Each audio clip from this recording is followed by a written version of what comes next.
Hello दोस्तों, तो स्वागत है आप सभी का हमारे यूट्यूब चैनल पे।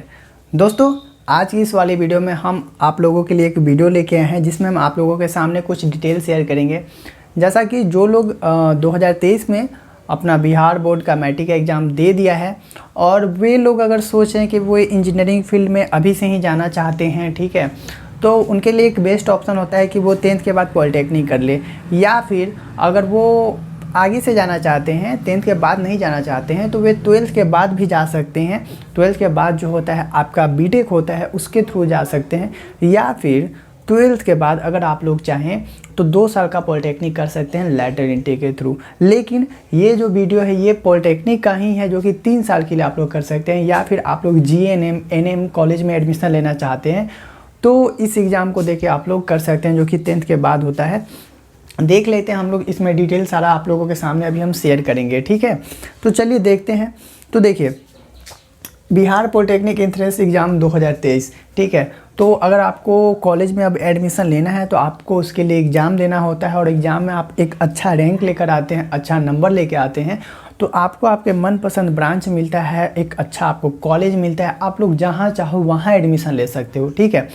तो इस तरीके से आपको एग्ज़ाम देना होता है। तो एग्ज़ाम देने के लिए जो है इसका क्या है प्रोसेस, तो प्रोसेस अभी हम आप लोगों के सामने जो है डिस्कस करने जा रहे हैं। तो देखिए, जो प्रोसेस है ना, अप्लाई ऑनलाइन, क्या मैंने लिख दिया, तो मतलब कि आपको जो फॉर्म है वो ऑनलाइन अप्लाई करना है। किसके लिए, तो देखिए PE जो कि पॉलिटेक्निक इंजीनियरिंग, जो 3 साल का होता है 10th के बाद, ठीक है। और ये कोर्स में क्या होता है, तो सिविल इंजीनियरिंग होता है, कंप्यूटर साइंस इंजीनियरिंग होता है, मैकेनिकल होता है, इलेक्ट्रिकल होता है, और भी कुछ ब्रांचेज हैं होते हैं, ठीक है। तो इस फील्ड में आपको जाना है तो आपको PE का एग्ज़ाम देना होता है। फिर है पारा मेडिकल। देखिए PMM, एम का लास्ट में मैं भूल गया हूँ क्या नाम है, लेकिन पारा मेडिकल डेंटल जो कि ANM कॉलेज में जो है ना, उसके लिए होता है एडमिशन। ये जो है मेडिकल फील्ड का हो गया। PM पारा मेडिकल जो कि 12th के बेसिस पे इसका एग्ज़ाम होता है, और 12th के करने के बाद जो है आप लोग इसका एग्ज़ाम दे सकते हैं। तो ये दोनों जो फील्ड है ये मेडिकल के लिए हो गया, और ये इंजीनियरिंग का फील्ड हो गया PE, ठीक है। अब ये तीनों कोर्स के लिए जो है, जो आपका एग्जामिनेशन फॉर्म है वो चालू हो चुका है। क्या डेट है, डेट मैं आपको इस वीडियो में आगे बता दूंगा, ठीक है। तो इसके लिए घबराएं नहीं। अब देखिए इसमें क्या क्या आपको स्टेप फॉलो करेंगे, तो स्टेप देख लेते हैं। तो सबसे पहला जो है रजिस्ट्रेशन जो है आपको करना होगा। इसका डेट क्या है मैं आपको आगे वीडियो में बता दूंगा। पहले आप लोग स्टेप समझ लो, कुछ फीस है, क्या एलिजिबिलिटी है, ये सब आप लोग देख लो, फिर उसके बारे में हम लोग उसके बात कर लेंगे। तो देखिए, सबसे पहले आपका जो है रजिस्ट्रेशन, तो रजिस्ट्रेशन हो जाएगा, ठीक है। इसका वेबसाइट जो है आपको मैं लिंक दे दूंगा डिस्क्रिप्शन बॉक्स में, वहाँ से देख लेना, या फिर कैफ़े वाले तो जानते ही होंगे। फिर है पर्सनल इन्फॉर्मेशन, आपके बारे में जो भी डिटेल्स है, नाम, पता, पापा मम्मी का नाम, ये सब भर के, और जो आपका एड्रेस वगैरह है वो सब आपको फिल करना होता है। तो ये कर लेंगे सेकेंड स्टेप में। थर्ड स्टेप है अपलोड फोटो एंड सिग्नेचर। देखिए यहाँ पे मैं आप लोगों के सामने कुछ ज़रूरी बात कहना चाहता हूँ। देखो, यहाँ जो आप लोग फ़ोटो और सिग्नेचर दोगे ना, तो सिग्नेचर का तो चलो कोई बात नहीं, लेकिन जो फ़ोटो दोगे, यही फ़ोटो जो आपका पूरा पॉलिटेक्निक कोर्स में रहेगा। मतलब आपको एडमिट कार्ड मिलेगा तो वहाँ यही फ़ोटो दिखेगा आपको, और आपका फाइनल जो है सर्टिफिकेट मिल जाएगा पॉलिटेक्निक कोर्स का, वहाँ भी यही फ़ोटो आपका होगा, ठीक है। तो ये फ़ोटो जो है ना, आपको ये फ़ोटो ये बड़ा अच्छा से ध्यान से आप लोग देख देना, ठीक है। नहीं तो आधार कार्ड वाली बात हो जाएगी कि मतलब कुछ भी दे दिया सोच के और बस हमेशा वही देख रहे हैं, तो वहाँ आपको लगेगा देखने में। तो ऐसा होता है कि आप लोग इस फ़ोटो एक अच्छा सा दे देना, अच्छा लगने वाला, ताकि आगे भी आप देखो तो आपको अच्छा लगे कि हाँ भाई चलो ये मेरा फ़ोटो है, ठीक है। आपको कहने में शर्म ना लगे कि ये मेरा फ़ोटो नहीं है, ठीक है। तो एक अच्छा सा फ़ोटो आप लोग देख के दे देना है।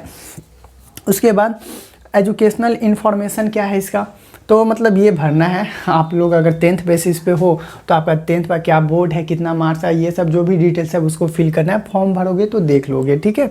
मैं यहाँ पे सिर्फ इन्फॉर्मेशन दे रहा हूँ। फिर है एप्लीकेशन प्रीव्यू, मतलब ये सब भरने के बाद जो है आपको एक बार एप्लीकेशन को देखने को मौका मिलेगा कि एप्लीकेशन में आपने जो भी भरा है वो सही भरा है कि नहीं, ठीक है। तो एक बार आप लोग अच्छे से देख लेना। इतना कुछ भरने के बाद तो ये 5 स्टेप यहाँ तक ख़त्म हो गया। अब है पेमेंट ऑफ एग्जामिनेशन फ़ी। देखो एग्जामिनेशन फ़ी आपको कितना लगेगा ये आपको देखने की ज़रूरत है।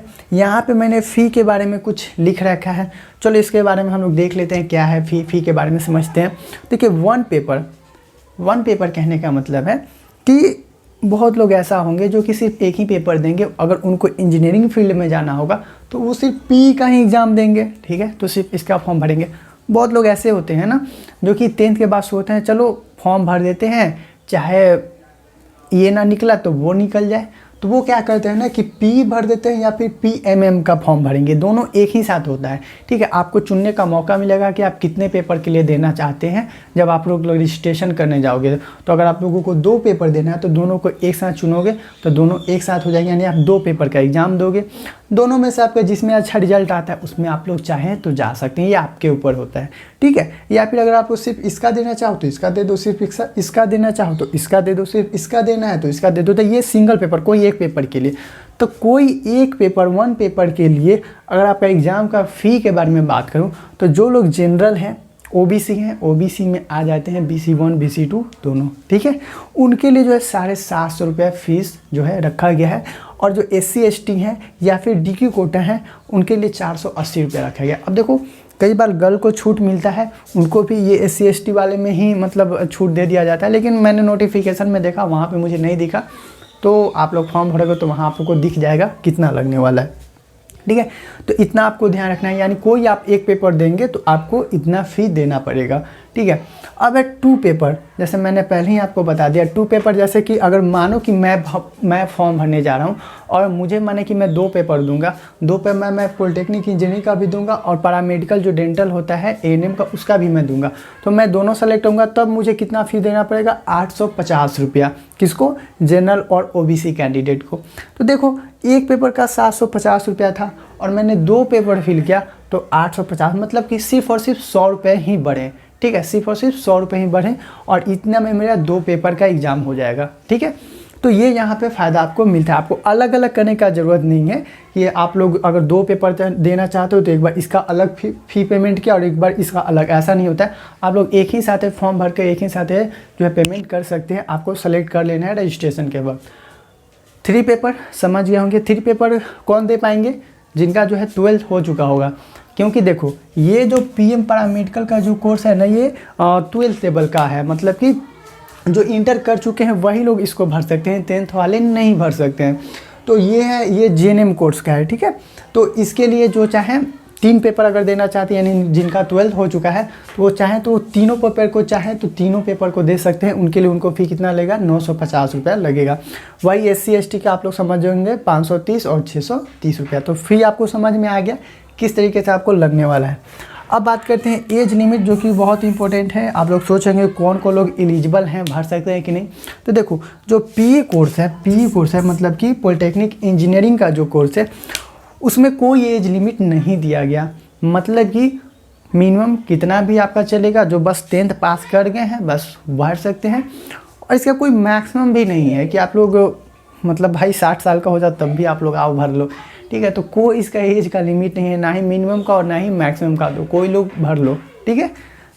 उसके बाद देखो पैरामेडिकल डेंटल का जो है वो देखो, मैं एम का जगह मैं PMD पहले वाला ही बात कर रहा हूँ। तो पैरामेडिकल डेंटल का जो है देखो 31/12/2023 तक जो है आपका जो मिनिमम कितना होना चाहिए, 15 साल हो जाना चाहिए और मैक्सिमम जो है 30 साल हो जाना चाहिए। यानी कि 30 साल से कम, मैक्सिमम जो है 30 साल तक, यानी 30 साल से कम और मिनिमम कम से कम 15 साल, ये आपको होना चाहिए एज। और वही अगर पैरामेडिकल बात करें जो इंटरमीडिएट स्तरीय होता है, इसमें जो आपका एज है वो 31/12/2023 तक मिनिमम 17 साल है और मैक्सिमम जो है 35 साल है, ठीक है। तो ये आपका एज का लिमिट है। तो ये सारा बातों को आप लोगों को ध्यान में रख लेना है। मैंने बात कर लिया आपका क्या प्रोसेस होने वाला है, आपका एज क्या होने वाला है और आपको फ़ी क्या लगने वाला है, ठीक है। तो अब हम लोग बात करेंगे जो भी इम्पोर्टेंट डेट हैं कि आपका एग्जामिनेशन का फॉर्म कब से भरा जाएगा, लास्ट डेट कब होगा, एडमिट कार्ड कब आएगा, एग्ज़ाम कब होगा। तो ये सारी बातें चलो अब हम लोग कर लेते हैं और उसके बाद वीडियो को एंड कर लेंगे हम लोग, ठीक है। तो चलिए आगे देखते हैं। तो चलिए दोस्तों, अब जो है कुछ इंपॉर्टेंट डेट हैं उसको हम लोग देख लेते हैं कि किस डेट पे क्या क्या चीज़ आपके साथ होने वाला है, ठीक है, क्योंकि ये बहुत ही ज़्यादा इंपॉर्टेंट है, ठीक है। तो देखिए सबसे पहले हम लोग बात करते हैं कि ऑनलाइन रजिस्ट्रेशन स्टार्टिंग डेट क्या होने वाला है, मतलब आपका जो है फॉर्म वो कब से फिल होने वाला है। तो देखिए ये तो 22/4/2023 से ही स्टार्ट हो चुका है, मतलब कि 22 अप्रैल, ठीक है। 2023 से आपका जो है फॉर्म फिलिंग स्टार्ट हो चुका है, आप लोग रजिस्ट्रेशन करके जो है फॉर्म को फिल कर सकते हैं। उसके बाद देखिए क्या है, ऑनलाइन रजिस्ट्रेशन क्लोजिंग डेट, मतलब कब लास्ट डेट है आपका फॉर्म भरने का, तो लास्ट डेट है 16/5/2023, मतलब कि मई 2023 जो है आपका लास्ट डेट है। इस डेट के पहले जो है आपको फॉर्म को फिल करके कंप्लीट कर लेना है, मैं कहूँ तो पेमेंट भी कर देना है, ठीक है। लेकिन अगर आप लोग पेमेंट नहीं कर पाए, ठीक है, तो उसके बाद आपको एक दिन का और समय दिया जा सकता है। देखिए लिखा है लास्ट डेट ऑफ पेमेंट 17/5/2023, मतलब जो आपका क्लोजिंग डेट है रजिस्ट्रेशन करने का, फॉर्म भरने का 16 तारीख, 16 मई, मतलब उसके एक दिन बाद 17 मई तक आप लोग जो है पेमेंट कर सकते हैं। ये जो पेमेंट है आप लोग ऑनलाइन माध्यम से कर सकते हैं, जैसा कि आपका यूपीआई है, डेबिट कार्ड है, क्रेडिट कार्ड है, जो भी आपको ऑप्शन वहाँ पे मिल जाएगा।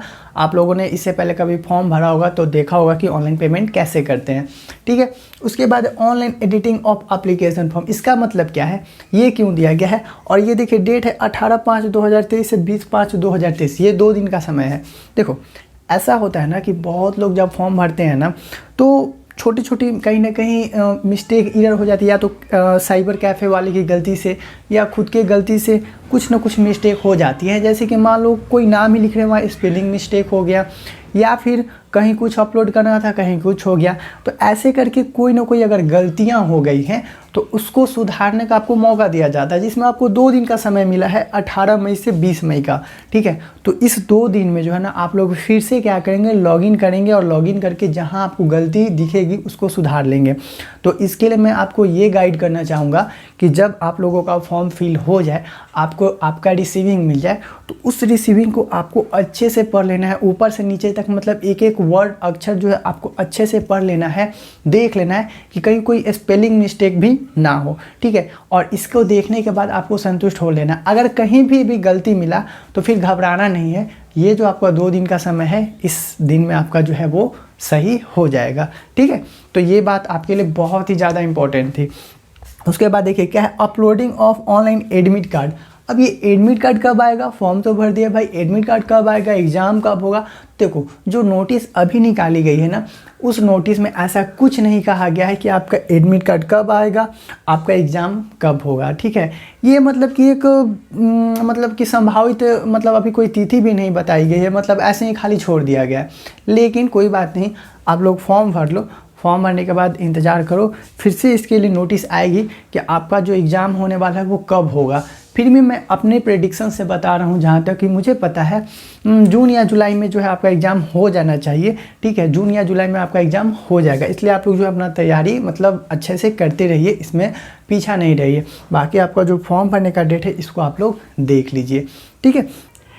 अब दोस्तों ये सब तो आप लोगों ने कर लिया, इसके बाद क्या करना होगा। अब देखो एग्ज़ाम हो जाएगा आपका, एग्ज़ाम होने के बाद जो है आगे का क्या प्रोसेस होने वाला है आप लोगों के साथ, अगर आपका रिजल्ट हो जाता है या फिर क्या क्या होगा आगे, ये सारी बातें मैं आप लोगों को बताऊंगा, लेकिन इस वीडियो में नहीं, अगली वीडियो में, ठीक है। तो देखो अगर आप लोग नए आए हो इस चैनल पे, ठीक है, नए आए हो तो इस चैनल को ज़रूर सब्सक्राइब कर लो और बेल नोटिफिकेशन को ऑल पे कर लो, ठीक है। इससे आगे आपको जैसी भी मतलब समस्या होगी या भी वीडियो की ज़रूरत होगी, मैं आपके लिए बनाकर लाऊंगा और आपको इससे काफ़ी ज़्यादा हेल्प होगा।